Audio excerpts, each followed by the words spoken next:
Alhamdulillah, alhamdulillahilladzi bi ni'matihi tatimmus shalihat wa bi fadlihi tatanazzalul khairat wal barakat wa bi tawfiqihi tatahaqqaqul maqasid wal ghayat. Asyhadu an la ilaha illallah wa asyhadu anna Muhammadan abduhu wa rasuluhu. Allahumma salli wa sallim ala hadzal nabiyyil karim sayyidina wa maulana Muhammadin sallallahu alaihi wasallam wa ala alihi wa ashabihi wa man tabi'ahu bi ihsan ila yaumiddin, amma ba'du.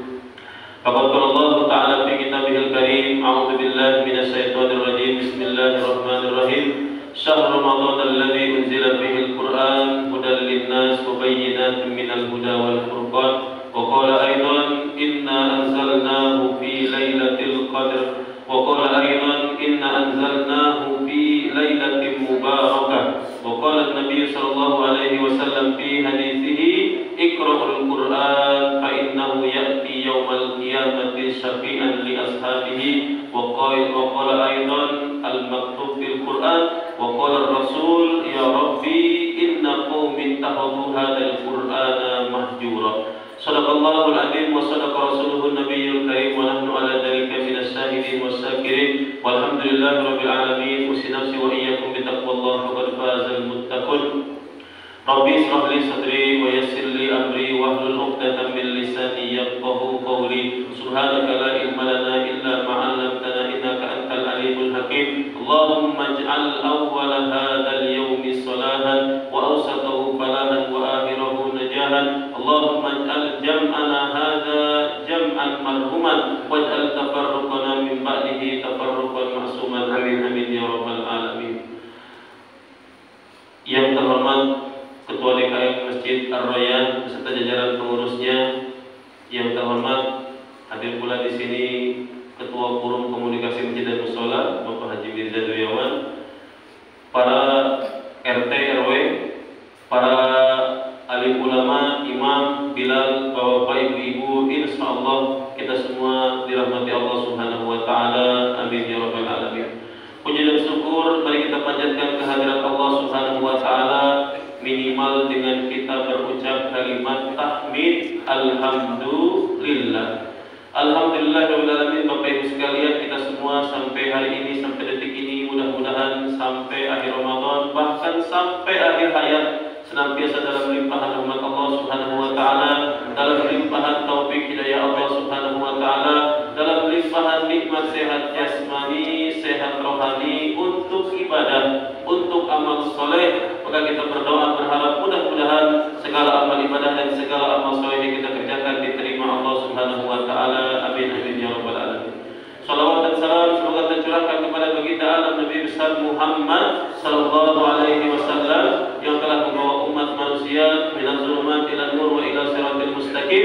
Mudah-mudahan dengan kita memperbanyak salawat kepadanya, dengan kita mengamalkan sunnah-sunnahnya, di yaumil kiamat nanti kita mendapatkan syafaatul uzma darinya. Amin ya rabbal alamin.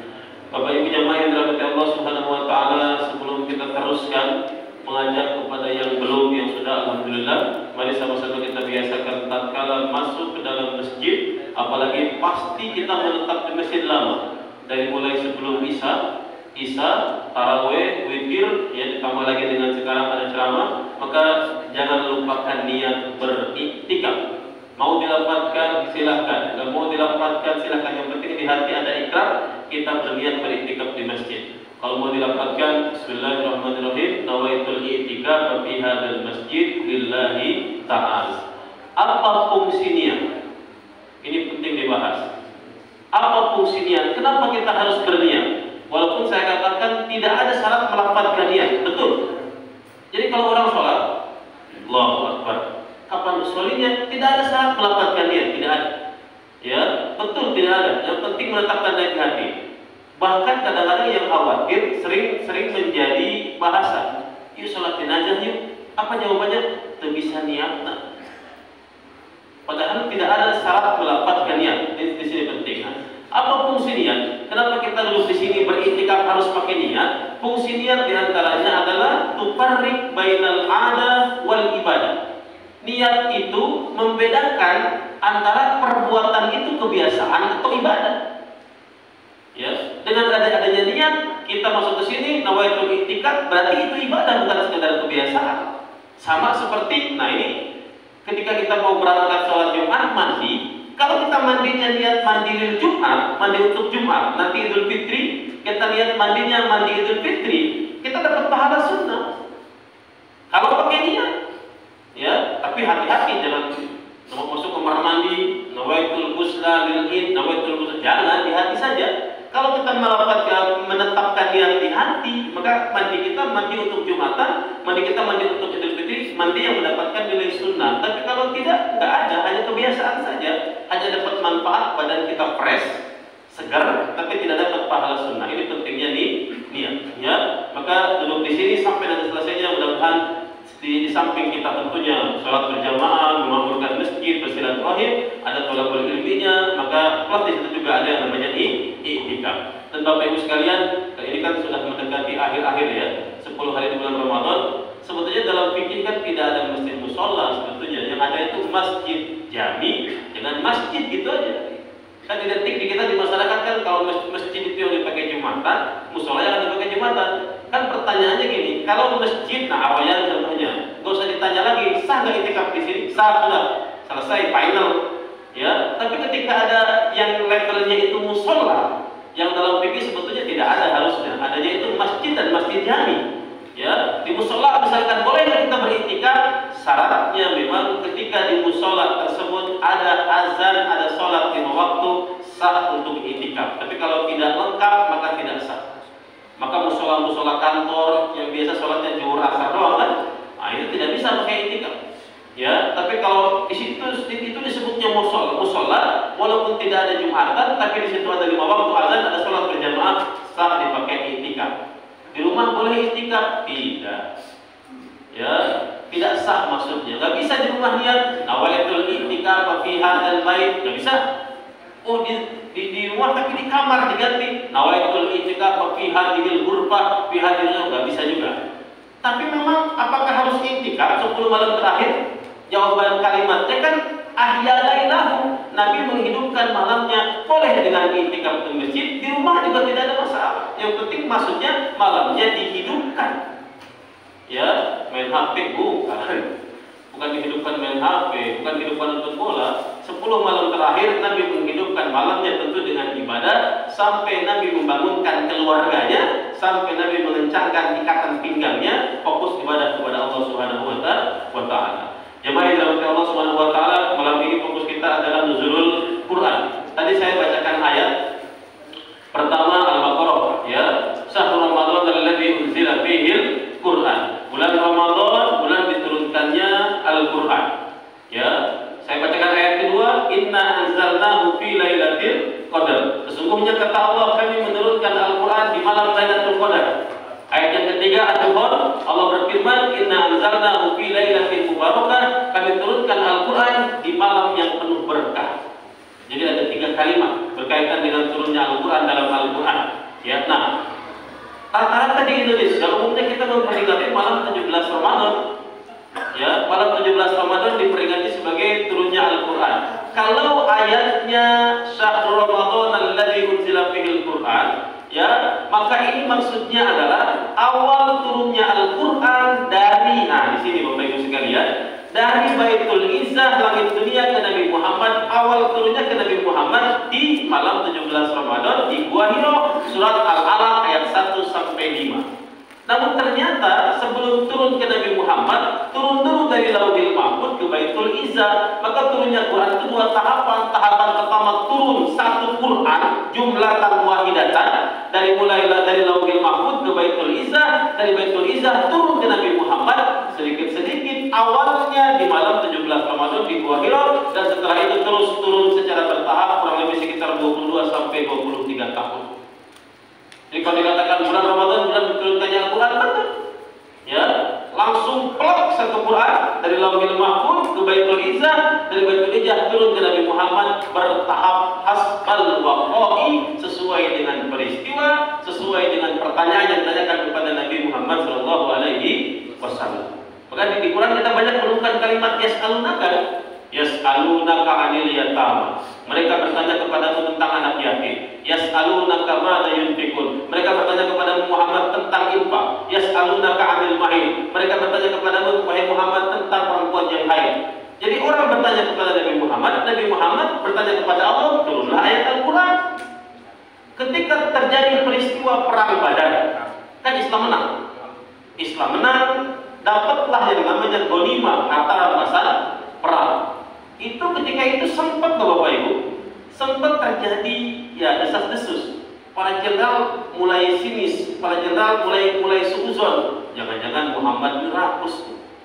Ghanimah harta rampasan perang yang ditinggalkan itu dinar, bukan dirham. Ya dirham ada mungkin, tapi keterangannya dinar. Dinar itu uang koin tapi terbuat dari emas, bukan kayak koin di kita. Di kita makan aluminium yang 1000 besi. Ini dinar segitu dan beratnya itu hampir 4 gram. Jadi koin dinar itu satu itu harganya 3 juta lebih, bahkan bisa 4 juta. Nah ketika itu dapat harta rampasan perang ribuan dinar. Maka ketika itu mulai ramai itu para jenderal, wah jangan-jangan Muhammad rakus nih, jangan-jangan kita nggak dibagi. Maka Nabi Muhammad bertanya kepada Allah, ya Allah ini bagaimana aturannya? Turun aturan dari Allah. Walil Rasul, kata Allah, buat Rasul humus 20%. Seperti itulah Al-Quran. Ya, bertanya jawaban terus sampai menjelang Nabi Muhammad wafat. Ya, turunnya kurang lebih sekitar 22 sampai 23 tahun. Ya, dan kepada Nabi Muhammad Shallallahu Alaihi Wasallam di Gua Hiro. Kisah simpelnya kan kita tahu pastilah. Malaikat Jibril turun, Nabi Muhammad disuruh baca Iqra, Nabi Muhammad menjawab ma'ana biqori, saya nggak bisa baca. Didekap lagi ayatnya, terucaplah kalimat Iqra bismi rabbikal ladzi khalaq, khalaqal insana min 'alaq, Iqra wa rabbukal akram, alladzi 'allama bil qalam, 'allamal insana ma lam ya'lam. Turunlah Al-Qur'an. Bapak Ibu yang dirahmati Allah Subhanahu wa taala, saya ingin mengembalikan di setiap tempat saya di Al-Quran, mesti saya ingin mengembalikan. Mari sama-sama kita pahami dasar dulu lah. Hal yang kecil dulu lah. Hal yang mendasar dulu apa? Definisi arti. Karena di kita di Indonesia kadang-kadang, mohon maaf, saya bertanya ke ibu-ibu. Ibu-ibu, apa artinya akikoh? Jawabannya pasti. Manggil ibu-ibu, kumpul, baca rawi, baca berjanji, berdiri, bayinya digendong, digunting rambut, disemprot minyak wangi, itulah akikoh. Mesti gitu jawabannya. Akikoh secara bahasa apa Bu? Emang apaan bos? Mesti gitu. Ya, nggak usah jauh-jauh lagi kita itu.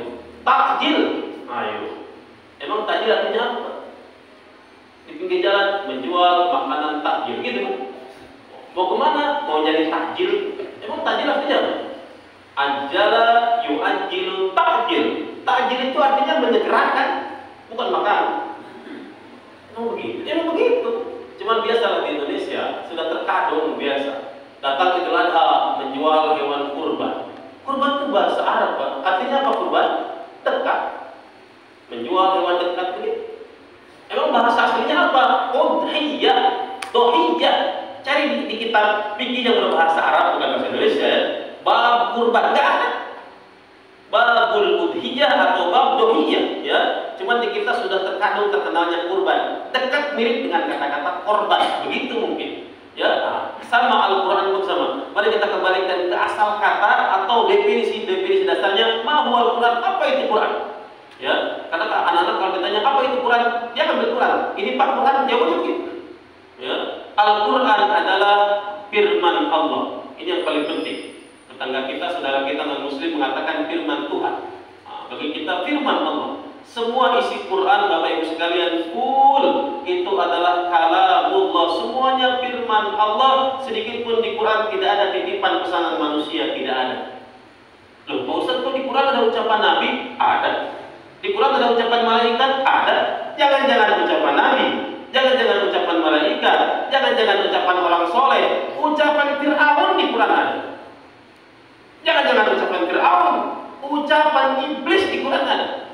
Tapi apakah semua itu pesan kepada Allah itu? Tidak. Allah yang menempatkan dalam Al-Quran. Allah yang menghendaki kalimat-kalimat itu dituangkan dalam Al-Quran. Bukan berarti ya kalau Nabi Muhammad mungkin Nabi bisa aja pesan. Kalaupun terjadi, tapi mungkin nggak Fir'aun pesan. Kalimat Fir'aun kan kalimatnya amantu bi Rabbi Musa wa Harun wa ana minal muslimin. Kata Fir'aun, aku beriman kepada Tuhan Musa, aku beriman kepada Tuhan Harun, dan aku tergolong orang-orang muslim ketika mau mati di tengah laut. Pertanyaannya, yang mendengar Fir'aun ngomong begitu siapa? Aku. Yang menuangkan di Quran siapa? Allah. Jadi semua Quran firman Allah. Walaupun dalam Quran ada dialog, ya bukan hanya dialog, interupsi iblis di Quran ada. Ketika Allah turunlah kalian semua dari surga, Nabi Adam, Hawa, iblis akan turun dari surga. Kata Allah, wa inna alaika laknat ila yaumil qiyamah. Buat kamu iblis laknatku sampai hari kiamat. Kan iblis angkat tangan. Anzirni ila yaumi masudi. Allah, enggak apa-apa aku dilaknat kata iblis, tapi tangguhkan laknatku sampai hari kiamat. Protes iblis. Ada di situ perdebatan, ya, tapi hakikatnya yang menuangkan Allah Subhanahu wa taala. Luqman itu siapa Bapak Ibu? Luqman itu Najjar. Najjar itu kalau kata orang Sunda tukang bas, tukang kayu. Luqman itu soleh dia di zaman hidup di zaman Nabi Daud. Luqman menasihati anaknya, dituangkan sama Allah di Quran. Ya, jadi semua Quran itu isinya adalah firman Allah kalamullah. Ya, ini definisi pertama yang harus dipegang. Quran adalah firman Allah, seluruhnya firman Allah. Maka jangan pernah berpikir dan tidak mungkin akan ada Quran edisi revisi, tidak ada. Ya, sudah selesai. Ya, sudah selesai, sudah final 30 juz. Yang kedua, al-mu'jiz. Quran merupakan mukjizat. Nah, ini pun sama. Pertanyaannya kan dasarnya apa itu mukjizat? Selalu anak di sekolah jawabannya sesuatu yang luar biasa, Pak. Arti kata mukjizat secara bahasa apa? Kembalikan ke asal kata fi'il madhi, fi'il mudhari. Ajaza yujizu. Artinya apa?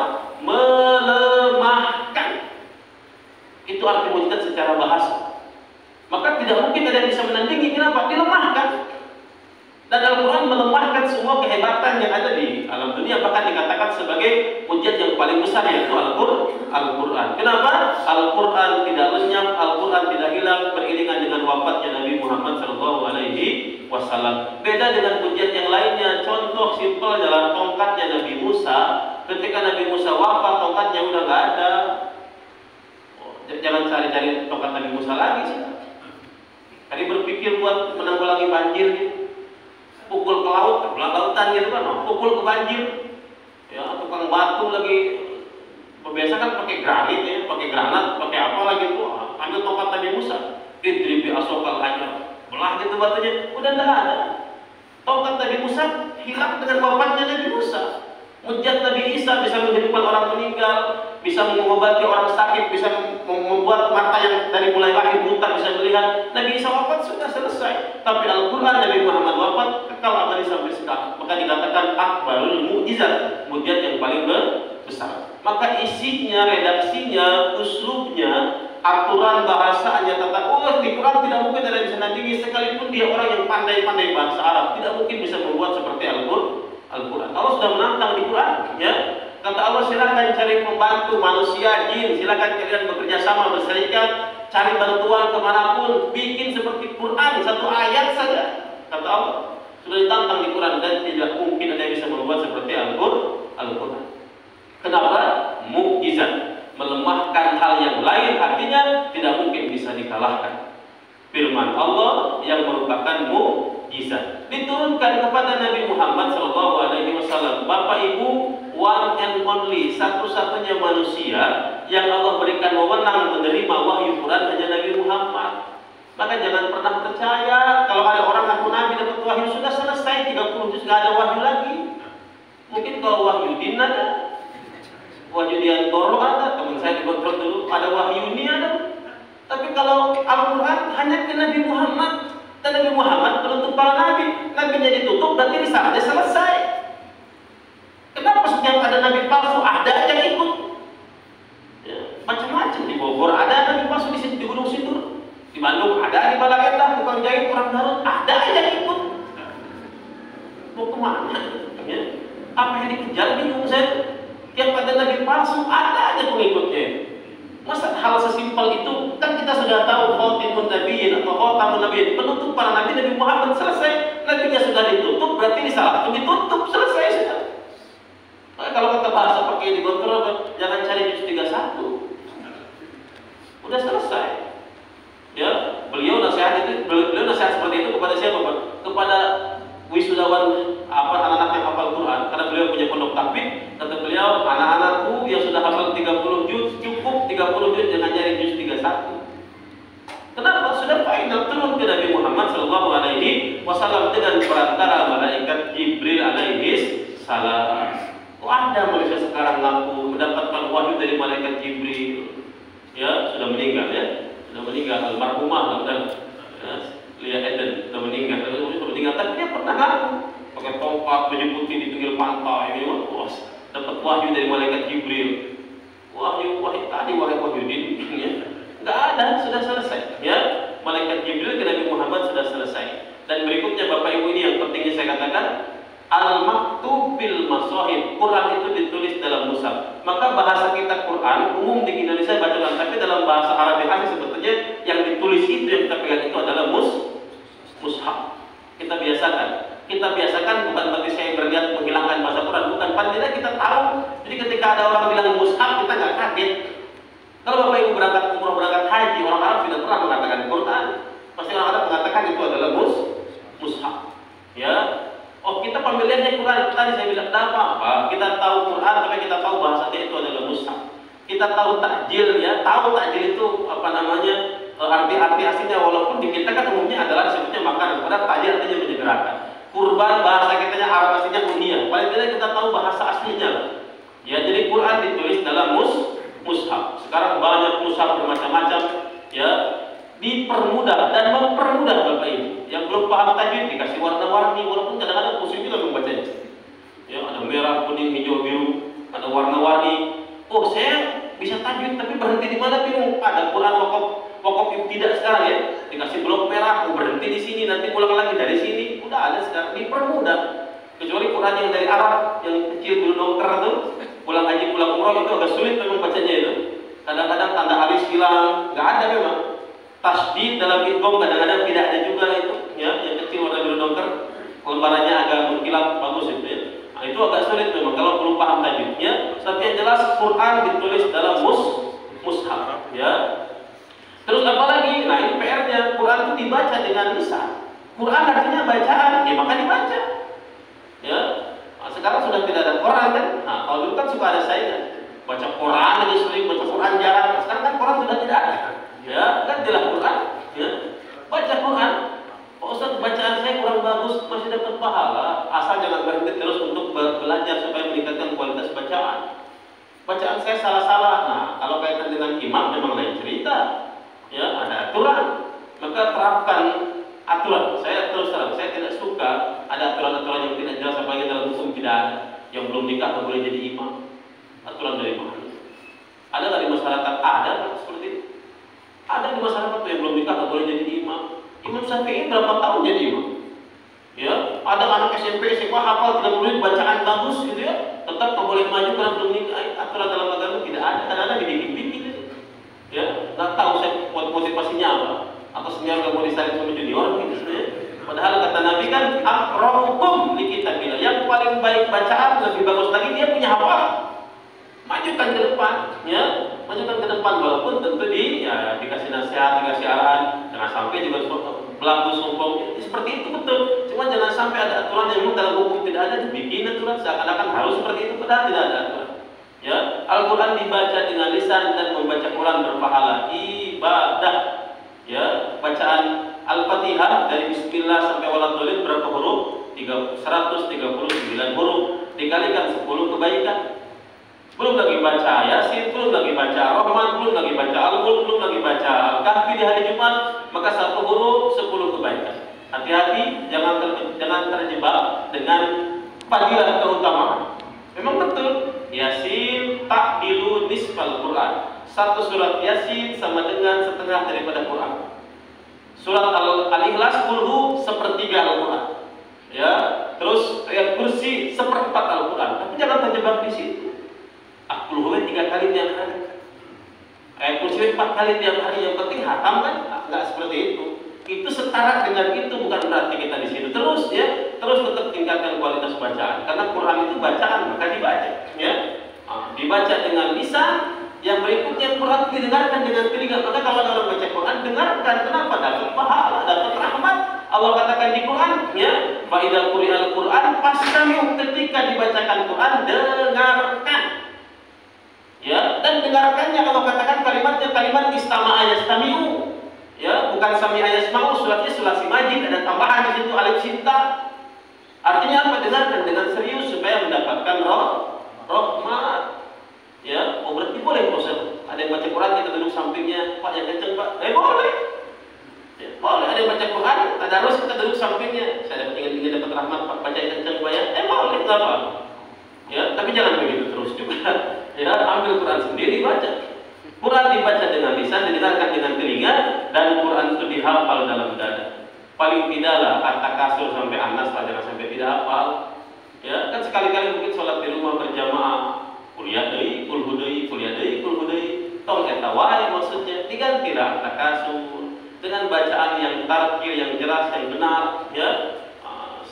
Tahsin perbaikan, makanya kalimatnya tahsin. Tahsin dulu baru takbir, yang betul seperti itu. Perbaiki bacaan, terus hafalkan.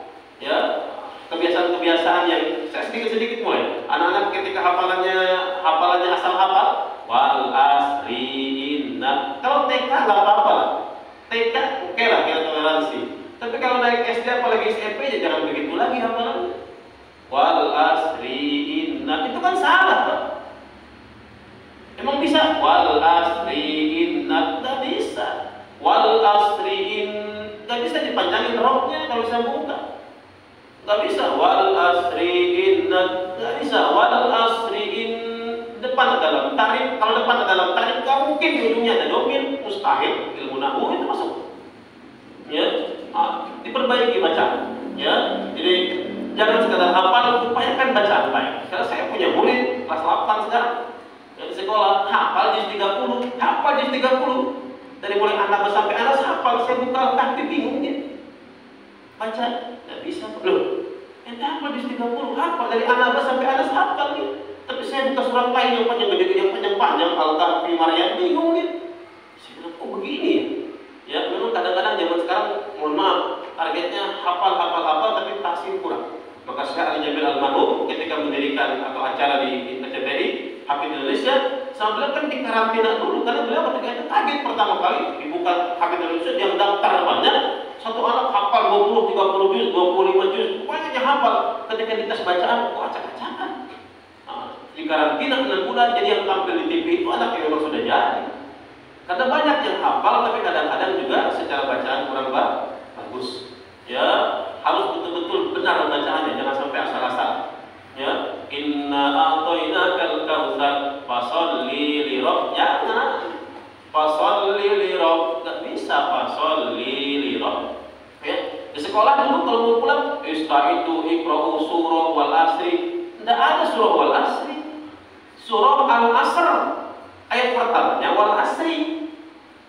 Salah ganti istaitu iqra'u surat al-asri. Nah begitu ya betul. Anda kan santai istaitu iqra'u surah wal asri. Nanti ada surah Al-Imran ya. Al-Imran betul ya, Al-Imran yang betul ya. Tapi surah wal asri tidak ada. Nanti surah wal fajr, surah wad duha ya. Ini jadi Quran dibaca dengan lisan, didengarkan dengan telinga, dihafal dalam dada. Berikutnya Quran itu Bapak Ibu sekalian jangan ragu. Dari mulai zaman Nabi Muhammad turun ke zaman Abu Bakar sudah mulai memberikan nasihat, memberikan usulan kepada khalifah setelahnya, Umar bin Khattab, Utsman bin Affan dibukukan sampai kepada kita sekarang. Quran itu mutawatir. Bapak Ibu, mutawatir artinya apa? Tidak ada perubahan sedikit pun. Insya Allah tidak ada Quran palsu, nggak ada. Ada Quran palsu di Indonesia, ada Tadhkirah, Qurannya Mirza Ghulam Ahmad, Qurannya Ahmadiyah. Tapi sebetulnya Qurannya Ahmadiyah, Tadhkirah itu Quran seperti kita, persis seperti kita. Cuman diganti aja kata ganti. Domir ke Nabi Muhammad diganti kepada Mirza Ghulam Ahmad, begitu aja. Ya, sama dia tidak berubah dan tidak mungkin bisa. Ya, jadi jangan ragu sampai sekarang dari dulu Quran itu ya asli tidak ada berubah. Ya, nggak ada sebagian ayat Quran itu palsu, tidak ada. Ya, lain dengan hadis. Kalau hadis memang ada hadis, ada bukunya tebal Pak. Judulnya apa? Ya, kumpulan hadis-hadis palsu. Itu ada bukunya. Kalau hadis betul ada. Kalau usah jauh-jauh lah. An-nazafatu minal iman. Itu kan bukan hadis betul. Bukan hadis. Itu hanya qaul ulama saja. Hadis yang mana? At-tuhuru syatrul iman. Kesucian sebagian dari iman. Ya. Nah, kalau hadis memang banyak menyebar di kita. Mau Ramadan deh. Siapa yang bergembira dengan datangnya Ramadan diharapkan jasanya dijerat api neraka. Itu hadis palsu. Hadis palsu itu Nabi tidak pernah mengatakan seperti itu. Beliau boleh disampaikan Pak Ustaz? Ya, tidak tahu juga saya kenapa disampaikan. Boleh nggak yang disampaikan? Boleh disampaikan. Disampaikan boleh untuk menjelaskan kalau itu hadis palsu. Ya, artinya apa? Ya kalau hadis mungkin, tapi kalau Quran insya Allah tidak ada Quran palsu. Dan otentik aslinya isinya dari dulu sampai sekarang sampai kepada kita itu Al-Quran. Terus Al-Quran isinya, ajarannya tidak ada yang bertentangan dengan fitrah manusia, tidak ada. Ya, maka mudah-mudahan yang aslinya sudah ada di Indonesia Bapak Ibu, tidak ada di Indonesia izin nikah beda agama, betul? Mudah-mudahan dipertahankan. Di Indonesia tidak ada izin nikah sesama jenis, betul? Mudah-mudahan dipertahankan, walaupun digoyang terus ya. Bagaimana caranya supaya Indonesia mengeluarkan izin nikah beda agama? Bagaimana supaya Indonesia mengizinkan nikah sesama jenis? Padahal kan sudah sesuai dengan Al-Quran, ya. Miras saja menghilangkan 5% ke bawah susah. Dari mulai zamannya Pak SBY sampai sekarang nggak selesai itu. Undang-undang miras itu. Kan sementara kan masih boleh kan? Dijual bebas asal dapat izin 5% ke bawah. Maka nggak mungkin ada gerabak-gerabak polisi Satpol PP ke Alfamart, Indomaret, nggak mungkin, dia punya izin jual. Tapi hati-hati, jangan kita berdalih. Ya, atiullah wa atiur rasul wa ulil amri minkum. Taat kepada ulil amri. Undang-undang mengatakan 5% ke bawah boleh, berarti kita boleh. Jangan. Tidak ada ketaatan kepada makhluk, tidak ada ketaatan kepada manusia, manakala bertentangan dengan aturan Allah. Sekalipun itu keputusan pemerintah. Pertaruhannya iman. Ya, pertaruhannya iman, tidak boleh. Ya, di atas 5% boleh dijual di tempat tertentu. Yang 50% tetap tidak boleh. Ya, sesuatu yang banyaknya haram, sedikitnya pun haram. Tidak ada tawar-tawar. Main di Surya Kencana, ada gerobak sate babi kan di sana kan? Di pinggir jalan itu, nyobain kan? Satu tusuk itu nggak bisa. Satu tusuk kebanyakan satu iris saja nggak bisa. Satu iris kebanyakan satu suir aja nggak bisa. Arab tetesin aja ke gelas, kan nggak bikin mabuk, nggak apa-apa kali, nggak bisa. Ya, patokannya bukan kalau banyak memabuk, Ustaz nggak boleh haram. Kalau sedikit kan nggak mabuk, berarti nggak apa-apa, nggak bisa. Sesuatu yang banyaknya haram, sedikitnya pun haram, itu sudah ketentuan Al-Quran sudah. Ya, kenapa Al-Quran melarang homer? Kita sudah tahu homer. Aku kan sudah mengatakan kan di Quran itu homer ada manfaat, ada modal, tapi modalnya lebih banyak. Sudah ikuti aturan itu. Ya manusia sih aneh-aneh. Alkohol 70% beli di apotek, masukin ke botol aqua, beli autan di Alfamart, rasa jeruk, dikasih bodrek, nanti spiritus, udah ada lagunya, tutupan botol, bebas aja dibuka, dikocok, dibuka, minumlah, matilah, sekuat apa lambung kita. Ya, ini manusia sudah ada. Aturan mengatakan jangan minum homer. Bahkan kalau pakai aturan agama berapa kali cambuk? 80 kali cambuk yang minum homer. 80 kali cambuk yang minum homer, tapi kan ya itulah manusia ya. Maka ikuti Al-Quran. Kenapa ajaran Quran tidak ada yang bertentangan dengan fitrah manusia? Dalam hal yang seakan-akan itu kejam pun dalam kehidupan dunia, sebetulnya untuk kemaslahatan manusia. Contohlah, potong tangan bagi pencuri. Kalau pakai bicaranya HAM, kasihan, tambahnya dipotong. Kalau kita pikir lebih belakang coba, kita berangkat gelap, pulang gelap, peras keringat banting tulang, nyicil 2 tahun 3 tahun, main colong aja motor. Iya kan? Coba berpikirnya ke situ aja. Jadi kalau agama mengatakan potong tangan segini bagi pencuri, ya sebetulnya untuk kemaslahatan manusia. Ya. Itu kalau pencuri, kalau begal bagaimana? Begal double, tangan kanan kaki kiri. Kalau mencuri kan nggak ketahuan, tahu pagi-pagi motor hilang. Kalau begal kan terang-terangan, turun, serahkan motor. Ya, motornya diserahkan, orangnya dibiarkan. Ketangkep, tangan potong, kaki potong. Bagaimana kalau motornya orangnya dibunuh? Bagaimana kata Al-Quran? Dibunuh, disalib selama 3 hari. Di muka umum ditulisin, ini begal, pencuri motor dan pembunuh korban. Betul, disalib, betul di Quran ada ayatnya. Di hadis ada aturan. Bunuh, salib 3 hari, kubur. Seperti itu aturan. Kejam banget. Satu sisi kita lihat kejam padahal untuk kemaslahatan manusia. Yang jelas yakinlah ajaran Quran, firman Allah tidak mungkin bertentangan dengan fitrah manusia. Ada nggak yang aturan agama puasa 3 hari berturut-turut? Nggak boleh, haram. Maghrib dia buka puasa, jangan-jangan begitu mengakhirkan buka padahal waktunya sudah buka, makanan kan makruh. Allahu Akbar, Allahu Akbar, buka Pak. Saya nanti aja bukanya habis sholat maghrib. Makruh itu. Kecuali kalau makanannya tidak ada, ya. Di jalan, di mobil, air nggak ada, permen nggak ada. Ya, tapi kalau makanan sudah tersedia manusia, azan berkumandang, waktunya berbuka sudah ada, disuruh buka, saya menanti aja. Kadang-kadang kan alasannya itu seakan-akan logis. Saya kalau buka puasa dulu mulutnya nggak enak. Nanti kalau sholatnya nggak khusyuk. Salah strategi. Kata Nabi apa? Berbukalah dengan kurma. Kalau kurma tidak ada air, kira-kira kalau makan kurma minum air mengganggu mulut nggak? Tidak. Yang salah kan jadi makan dulu apa? Nah, mie glosor, sambal kacang pedas, ya, apalagi langsung soto mie pedas, keringetan pedas, sudah selesai. Allahu Akbar. Kan maghrib nggak bisa dimundur-mundurkan kan? Awal waktu maghrib sempit.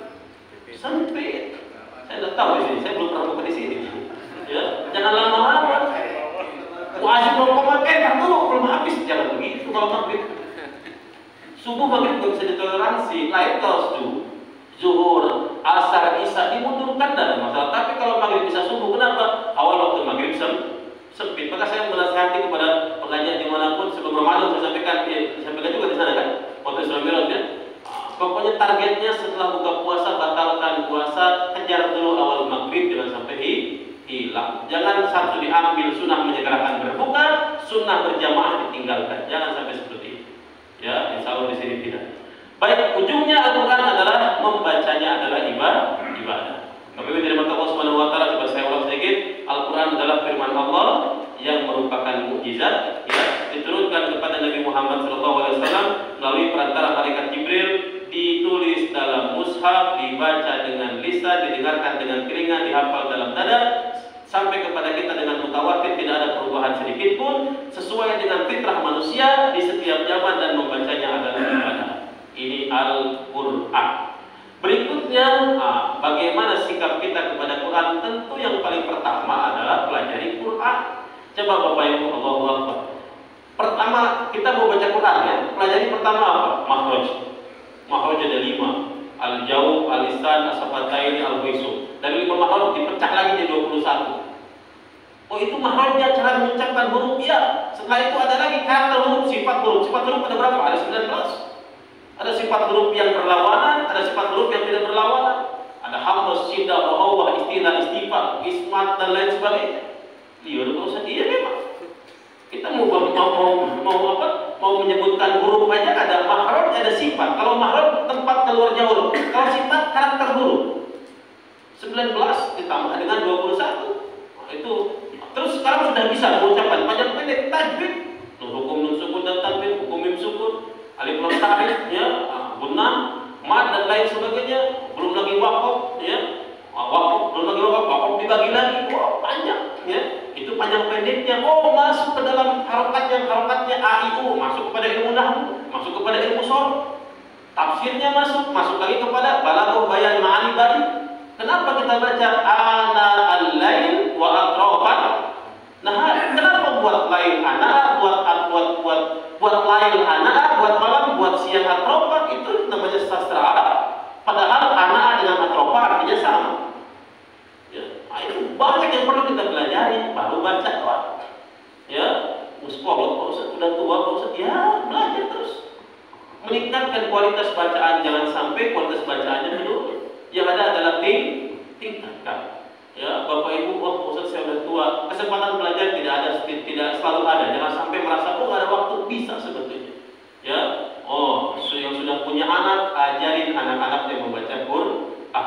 Ketika Nabi mengatakan, hai para orang tua, suruh anaknya sholat ketika umur 7 tahun. Berarti sebelum 7 tahun targetnya anak harus bisa ngaji. Hati-hati.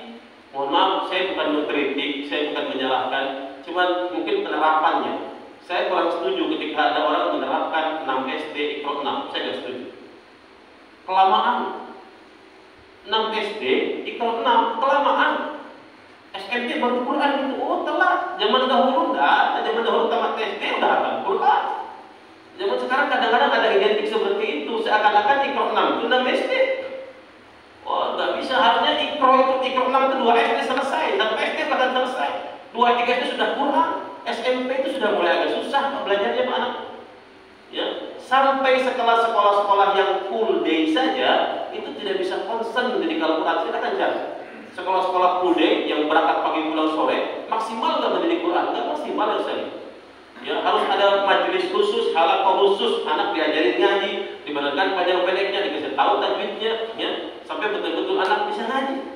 Ini oleh sendiri oleh orang tua, atau orang tuanya bisa, orang tuanya nggak bisa, cari pengajian, anterin ke pengajian. Saya yakinnya biaya ongkos bayaran di pengajian tidak akan bisa mengalahkan dan tidak mungkin mengalahkan biaya privat, yakin saya. Coba di mana? Ngaji barang-barang itu paling 50.000, pahamannya paling 100.000. Coba privat 500.000, betul? Lebih murah sebetulnya. Tapi memang sekarang jarang, Pak, ya. Majelis taklim Quran anak-anak sekarang memang sudah mulai langka, sudah mulai susah. Guru-guru ngaji udah nggak ada, sudah mulai jarang. Ya, kalau nggak sempet ngantar ke pengajian, cari guru ngaji, suruh datang ke rumah privat.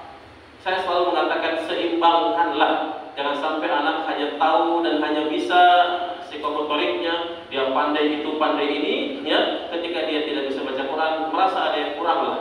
Dan saya yakin anak yang bisa baca Quran pasti PD-nya luar biasa. Kenapa? Itu bukan sekedar rutinitas, bukan sekedar kemampuan, tapi itu bagian daripada ibadah. Ya, kalau dia bisa baca Quran, nanti SMP-nya, SMA-nya, kuliahnya di tempat-tempat kerja Bapak Ibu sekarang digalakkan. Saya lihat video Pak Anies kapan di Jakarta itu, baca Quran serentak itu. Ada ya, Pak Anies membuat video akan ada pengajian sedekah itu serentak besok ya. Nah, sekarang digalakkan di mana-mana, ya. Ya maksudnya kalau kita nggak bisa baca terus bagaimana? Maka terus belajar Bapak Ibu. Ya, tugas kita kepada Quran, pelajari Al-Quran, baca Quran, lebih tinggi lagi kaji isinya, adakan pengajian tafsir Quran. Ya, dalam tafsir Allahu Akbar luar biasa. Kalau kita buka tafsir banyak rahasia-rahasia yang mungkin kita tidak tahu, tapi di tafsir terbuka semua. Ya, walaupun tidak mungkin tafsir doang pasti nyerempet ke hadis pasti gitu ya. Cuma dalam tafsir banyak hal yang kita ketahui, yang mungkin baru kita ketahui yang ada dalam tafsir.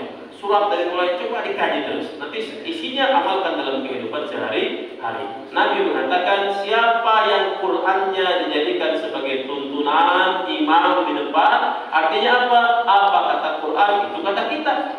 Maka ada kalimat dalam Al-Quran, wa ma kana lil mu'minin wa la mu'minatin idza qadallahu wa rasuluhu amran ay yakuna lahumul khiyaratu min amrihim. Kalau Allah sudah menentukan, Nabi sudah menentukan, tidak ada pilihan buat orang beriman laki-laki maupun perempuan selain kalimat sami'na wa ata'na. Begitu aturannya memang. Jadi jangan sampai kita berselisih dengan Al-Quran. Kata Quran merah, kata kita biru, Ustaz nggak bisa begitu. Walaupun mungkin kita dekatnya dengan yang warna biru, ya Al-Quran tidak seperti itu. Oh kuning Ustaz di sini mah, ya kuning partainya, tapi kata Quran merah ya merah. Kata Quran hijau ya hijau, ya. Jangan sampai kita berselisih dengan Al-Quran. Walaupun memang Bapak Ibu ketika di Quran ada kalimat udhulu fisilmi, masuklah ke dalam Islam secara kapan, memang bukan perkara mudah. Bukan perkara mudah, perkara sulit. Tapi upaya untuk terus ke sana jangan sampai berhenti. Paling tidak, ya target upayakan semuanya bisa membaca Al-Quran. Ya hikmah nuzulul Quran pasti kepada Quran. Ya betapa luar biasa nikmat, dan ini merupakan bekal buat kita karena Nabi mengatakan syafaat, penolong nanti di hari kiamat, penolong nanti di akhirat, bacaan Quran. Jadi kalau tidak bisa baca, ya terus kapan bacanya? Nunggu tahlilan, kalau Ustaz Yasin di luar kepala, jangan nunggu itu, ya. Jangan nunggu tahlilan baru ada Yasin, ya. Tiap hari baca Yasin silakan. Bahkan kalau bisa punya hanca, atau kata orang Sunda hanca ya, bahasa Arabnya mungkin makro. Kita hari ini sampai sini, besok dilanjutkan terus, ya. Kapanpun, ya bisa baca Quran. Dalam kondisi bagaimanapun bisa baca Quran. Hanya tempat yang membatasi satu, WC. Ya, sekarang susah buat Quran di HP, ada Quran sekarang. Boleh Ustaz baca di HP, boleh silahkan. Masuk WC, bawa HP ada Qurannya, dalamnya boleh saja lagi, bukan di WC. Ya, di HP ada Quran, iya. Masuk kamar mandi silahkan, tapi jangan dibuka di WC, nggak apa-apa. Oh, di kepala kita juga ada Quran, di kepala kita juga Al-Fatihah, di hati dan di dada kita juga An-Nas, kepala ada semua, asal jangan dibaca ketika di WC. Ya, lagi nongkrong, ayyala sholah, la haula, jangan. Ya, kecuali kalau refleks, lagi duduk, hasib, alhamdulillah, jangan. Ya, bukan tempat paling angker itu WC, bukan kuburan. Di kuburan masih bisa kita duduk, masih bisa kita baca Quran, masih bisa kita sholawat, zikir, masih bisa di kuburan. Di WC kita bisa. Masuk aja kaki kiri. serem, masuk kaki kiri. Kiri itu kan tanda tidak baik kan. Ashabul yamin wa ashabus shimal. Kelompok kanan, kelompok kiri. Wah, itu tidak baik. Lihat WC itu seperti itu. Keluar kanan, kaki kanan, baca ghufranaka, istighfar 3 kali keluar dari WC. Kenapa? Di situ kan bisa ngapa-ngapain. Maka jangan lama-lama di WC. Apalagi ikut artis lah, public figure di WC ada kaca 2 meter. Ya, aurat kita nggak boleh dilihat, Bapak Ibu. Kenapa Ali bin Abi Thalib punya gelar karramallahu wajhah? Allah muliakan wajahnya. Ali bin Abi Thalib tidak pernah melihat kemaluannya sendiri, apalagi melihat kemaluan orang lain. Ayat kaca kecil buat nyengot oke lah, tapi jangan kaca semeter bergaya telanjang, guys. Itu bukan agama Islam, itu tidak seperti itu. Apalagi kayak artis ada sound systemnya di situ, ada TV-nya berendam, ada jus, itu bukan agama Islam, ya. Gaya-gayaan, nggak usah lama-lama. Kenapa? Di situ kita nggak bisa ngapa-ngapain. Keluar dari situ, bisa ibadah lagi, ya. Maka PR kita pelajari Quran. Bapak Ibu jangan pernah berhenti terus, ya. Kegiatan Quran jangan sampai berhenti. Kita sudah tahu lah. Saya yakin bahwa Bapak Ibu sudah mendengar orang yang paling mulia Nabi Muhammad karena diturunkan kepadanya Al-Quran. Malaikat paling mulia Jibril, kenapa? Diperintahkan kepadanya menurunkan Al-Quran. Hari paling baik adalah, malam paling baik adalah Lailatul Qadar, diturunkannya Al-Quran. Bulan paling baik Ramadan, kenapa diturunkannya Al-Quran? Sampai batu, buah hiro. Sampai sekarang manusia memuliakan, walaupun tidak boleh musyrik, ya. Cuman manusia pasti ingin melihat sejarah di sini diturunkannya Al-Quran. Karena Al-Quran turun di sana, batu pun bisa menjadi mulia. Ya, walaupun sekali lagi tidak boleh musyrik. Dan hati-hati, saya mendengar di TV itu ibu-ibu ngomong, kata mutawif saya, kalau haji umroh mencium Hajar Aswad, umroh hajinya nggak afdol, sesat. Ya, mencium Hajar Aswad rukun bukan, dalam haji maupun syarat juga bukan. Sempat nyium, alhamdulillah, tidak ada masalah. Terus ibu itu orang kasar gitu. Saya kata mutawifnya kalau nggak nyium Hajar Aswad, hajinya nggak afdol, umrohnya nggak afdol. Wah, apa kata Abu Bakar? Apa kata Umar bin Khattab ketika melihat Hajar Aswad? Ditunjuk sama Abu Bakar. Kata Umar, apa kata Abu Bakar? Ma anta illa, ini contohnya, ma anta illa Hajar Aswad. Kata Abu Bakar, kata Umar, kamu tuh bukan apa-apa selain batu hitam. Laula, nah di situ kata Umar, kalaulah tidak Habibi kekasihku Muhammad SAW menciummu dan mengusapmu, aku pun tidak akan melakukan itu. Ya, sempat nyium Hajar Aswad, alhamdulillah, banyak kejadian, Pak. Gak usah jauh-jauh. Kakak saya pribadi, kondisinya mungkin sama dengan ini, kayaknya. Dia punya sorban hijau. Oh, dia dari jauh ke jalan. Ketika itu kosong kata dia, enak dia di hatinya mau mengusapkan sorban. Jalan depan Hajar Aswad, mau diambil sorbannya hilang. Kata dia, oh mungkin lihat saya salah. Bisa jadi diusapkan pulang ke Indonesia, ini usapan Hajar Aswad. Bisa jadi seperti itu, bisa jadi musyrik. Ya, hati-hati tipis musyrik dengan tauhid itu. Kami di pondok, Pak Kiai sering bilang, kalian kalau mau ketemu saya silakan. Kalian bawa orang tua silaturahmi ke rumah saya silakan. Sampai beliau tuh guyon gini Bapak Ibu, kata beliau, kenapa ya orang datang ke rumah saya bawa aqua? Ternyata memang ada syair Abu Nawas. Ya, ilah dulu firdausi ahla wala aqua. Ya, wala aqua ala naril jahim. Kata beliau, saya bukan tidak mau kalian ke rumah saya bawa aqua. Saya takut, saya doakan nanti pulang ke rumah. Ini doanya kayak gontor, nanti dijual lagi. Bacaan Quran ini dihantamkan 10 kali hatam Quran, jual 2 juta lagi. Bukan sekadar itu, beliau tidak suka khawatir untuk menjadi musyrik. Ya, walaupun itu wasilah, iya betul kita berdoa, tapi kalau sudah itu kan biasa dikeramatkan. Nah, itu bisa menjadi bahaya. Tapi dari Allah Subhanahu wa taala, inilah Al-Quran, ya, pegangan kita. Allah katakan hudal linnas, petunjuk bagi manusia, wa bayyinat, penjelasan, ya, dengan huda dan pembeda antara yang hak dengan yang batil. Semuanya di Quran ada, Pak. Di Quran tidak ada ijma, di Quran tidak ada hadis tidak ada ijma, kias terus, ya. Maka apapun yang tentunya kita lakukan sesuaikan dengan ajaran-ajaran Al-Quran. Jangan sampai berselisih dengan Al-Quran. Ini nasihatnya. Dan lihat Nabi mengatakan, kata Nabi, orang yang beriman, ya, dia baca Quran, pandai baca Quran seperti buah yang harum manis.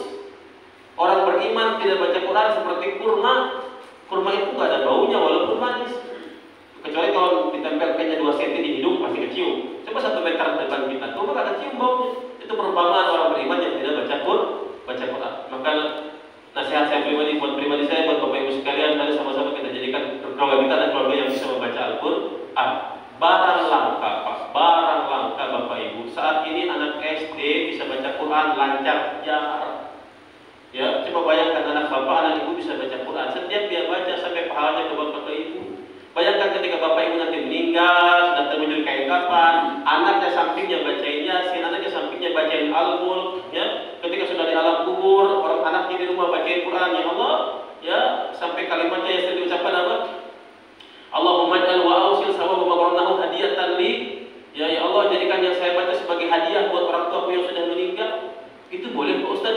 Ihda'us sawab boleh. Bukan perbuatan musyrik, bukan perbuatan bid'ah. Ya, lihat penjelasan para ulama. Secara hukum tidak ada masalah. Menghadiahkan apa yang kita baca, apalagi anak untuk orang tua. Allahu Akbar. Kalau anaknya bisa ngaji, kalau anaknya bisa nyanyi, dan orang tua sepertinya bangga dengan nyanyi. Ya, anak gak bisa ngaji bodo amat, yang penting bisa nyanyi. Nyanyi tampil di Indonesia, nangis orang tua. Ya, padahal gak berpahala. Ya, dan itu yang dulu cita-cita saya. Ikat sama ibu saya. 3 SD ikut lomba nyanyi di Bandung. Menang juara 1 di hotel. 4 SD ikut lomba nyanyi. Taman SD pondok. Kata ibu saya, kamu kalau bisa nyanyi pasti bisa nyanyi. Tapi kalau kamu bisa nyanyi belum tentu bisa nyanyi. Betul. Ya, kalau bisa nyanyi pasti bisa nyanyi. Tanya Pak Haji Mirza. Sekolah saya suka nyanyi. Karena guru SPK, guru seni budaya, dia pasti nyanyi. Ya, bisa nyanyi, tapi jangan sampai bisa nyanyi tidak bisa ngaji. Ya, yang bahaya itu ya nyanyi lancar ngaji nggak bisa. Tapi kalau bisa ngaji, insya Allah bisa nyanyi. Ya, sekedar hiburan relek oke lah, tapi jangan berlebihan. Ya, apalagi nyanyi yang alhamdulillah mengundang syahwat. Kadang-kadang bingung saya. Sunatan, sunnah Nabi, betul ya? Anak 5 tahun disunat sunnah Nabi. Di panggung lihat perempuan pakai rok segini. Bapaknya nyawer, asal. Satu sisi sunnah Nabi, di sunnah sisi lain, anak diajarin kayak gitu. Anaknya nonton lagi, bapaknya nyawer. Sebetulnya sudah tidak. Janganlah seperti itu. Tinggalkan. Kalau dikatakan itu jahiliyah modern, dan tinggalkan. Laksanakan sunnah. Saya senang. Zaman sekarang sudah banyak orang paham mengerti. Ustaz, saya ingin sunat yang nanti acaranya di asrama yatim di depan Dinas Pendapatan Kota Bogor. Ada rumah yatim kan?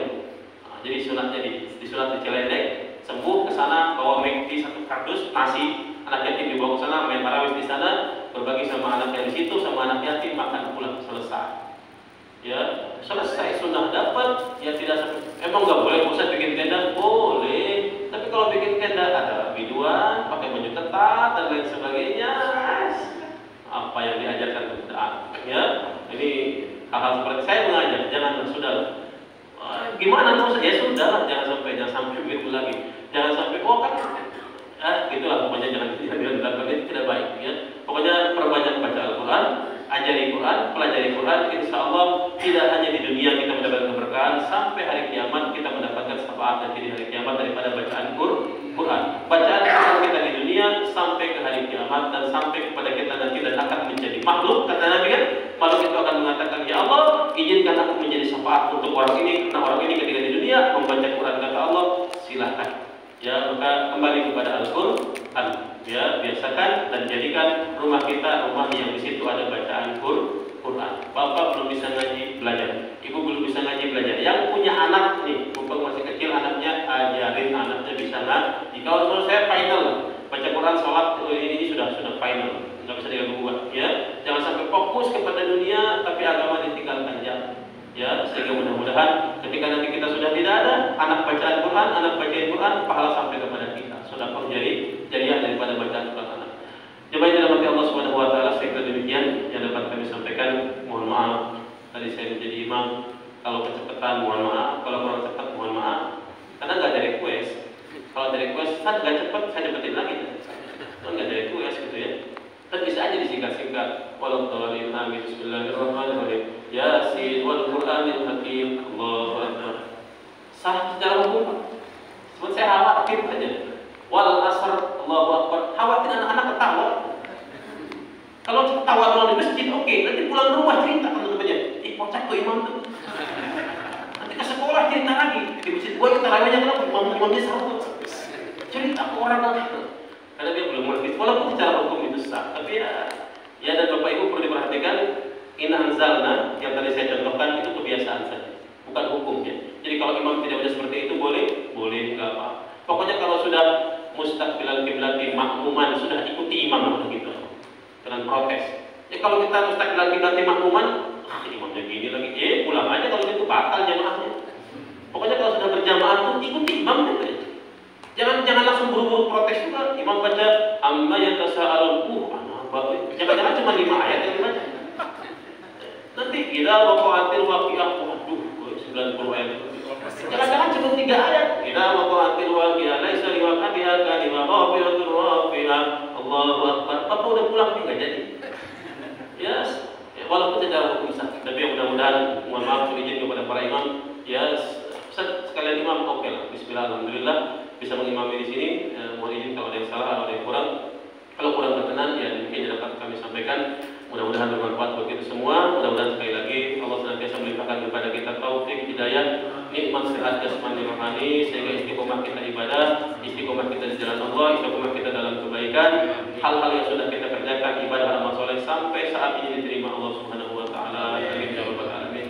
Mari sama-sama kita tutup dengan doa, angkat tangannya supaya doanya cepat dikabul oleh Allah Subhanahu wa taala. Astagfirullahaladzim, astagfirullahaladzim, astagfirullahaladzim. Allahumma salli ala sayyidina wa habibina syafi'ina wa maulana Muhammad wa sallim wa radiyallahu tabaraka wa ta'ala an kulli sahabati rasulillahi ajma'in. Alhamdulillahi rabbil alamin, hamdan syakirin, hamdan na'imin, hamdan yuwafi ni'amahu wa yukafi'u mazidah. Ya Rabbana lakal hamdu wa lakas syukru wa lakal mulku kama yanbaghi li jalali wajhikal karim wa li 'azimi sultanik. Allahumma salli ala sayyidina Muhammad wa ala ali sayyidina Muhammad. Rabbana taqabbal minna salatana wa siyamana wa qiyamana wa ruku'ana wa sujudana wa qu'udana wa tadarru'ana wa tahassu'ana wa ta'abbudana wa qira'atana wa tammim tafsirana ya Allah ya rabbal alamin. Allahumma habbib ilayna al-iman wa zayyinhu fi qulubina wa karrih ilayna al-kufra wal fusuqa wal isyan waj'alna minar rasyidin. Allahumma inna nas'aluka ridhaka wal jannah wa na'udzu bika min sakhatika wan nar. Allahumma innaka 'afuwun karim tuhibbul afwa fa'fu anna ya karim. Rabbana ij'alna muqiminas salati min dhurriyyatina rabbana wa taqabbal du'a. Rabbana hab lana minas salihin. Rabbana hab lana min ladunka dhurriyyatan thayyibah. Rabbana ighfir lana dhunubana wa dhunuba walidina warhamhum kama rabbawna shighara. Rabbana atina fid dunya hasanah wa fil akhirati hasanah wa qina adzaban nar. Da'wahum biha subhanaka Allahumma wa tahiyyatuhum fiha salam wa akhiru da'wana alhamdulillahi rabbil alamin. Kafaratul majlis. Subhanaka Allahumma wa bihamdika asyhadu an la ilaha illa anta astaghfiruka wa atubu ilaik. Kapan niat diucapkan? Kapan niat diucapkan buat besok? Bismillahirrahmanirrahim. Nawaitu shauma ghadin an adai fardhi syahri ramadhana hadhihi sanati fardhu lillahi ta'ala. Kurang lebih mohon maaf. Billahi taufiq wal hidayah. Assalamualaikum warahmatullahi wabarakatuh.